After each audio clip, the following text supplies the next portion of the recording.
face reveals so much about an individual. We are learning every day about more aspects of the face, especially around things like health. And we're not talking just emotional health, such as happy, sad, or stressed.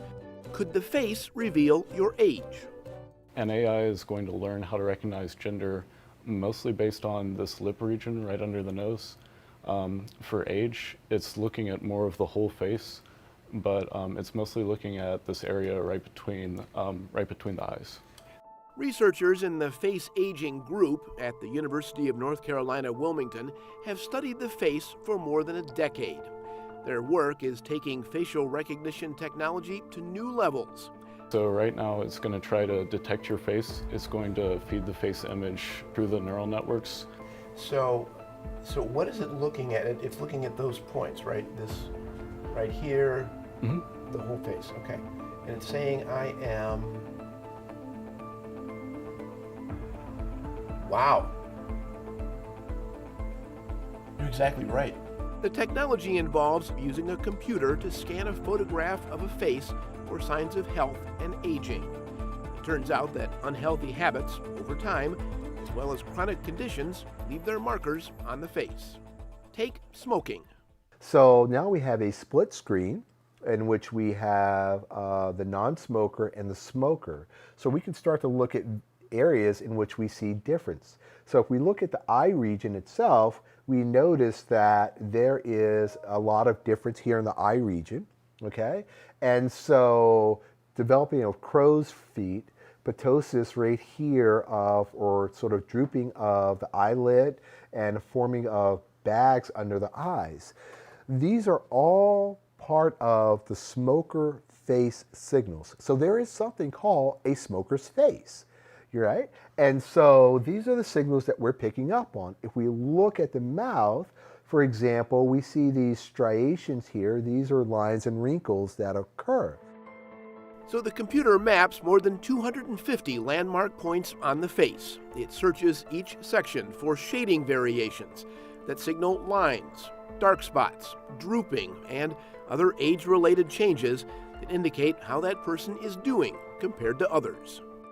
Are there signals on the face for things like drug or alcohol abuse, you know? And so all these things that we do, they write themselves or manifest themselves on our face in some way or another. And so we're just scratching the surface for understanding what's possible in a face itself.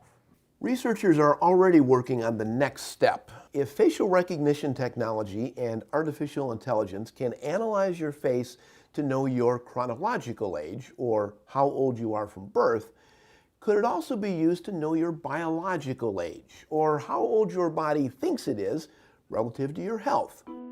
So we've kind of covered the facial analytics aspect where we can derive characteristics from your face. Now we're going to combine that with statistical data about your lifestyle, your fitness choices, information about your relatives, combine that with that facial analytics data and give you a normal human life expectancy score.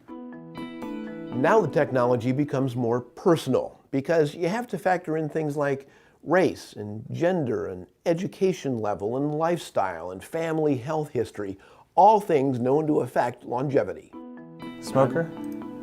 Physical activity level? Moderate. And how much sleep do you get on the week? 7.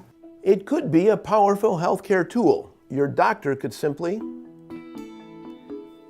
request a selfie. And then any difficulties with any of these? No. Download the selfie into the system and you get a healthcare score. And as your health improves, that would be reflected in your face. It could be very motivational for healthcare. But there are still some questions. The system needs to be fine-tuned to reflect how different races age and how healthcare changes are reflected in their face. And there's the biggest question of all. Do you really want to know how long you're going to live? 84.2, yeah. So this means what now? So what it's telling you is your odds of living to 65 are 95%. So you're pretty good till 65. And then to get to 85, you're about in the mean, pretty much, the average probability of getting to 85. And then if you want to actually look at the exact value, we think that you're going to be 84.2 if you don't have anything happen to you, live a good normal life. What if we had a app that can look at your face on a regular basis and start to warn you about signs of diabetes or cardiovascular disease. Often we don't seek help until something goes wrong. An app could actually tell us before those signals are manifested in other ways to seek some medical help. So this kind of application could be used in the context of this sort of value-based medicine to get people to interact with their medical physician sooner.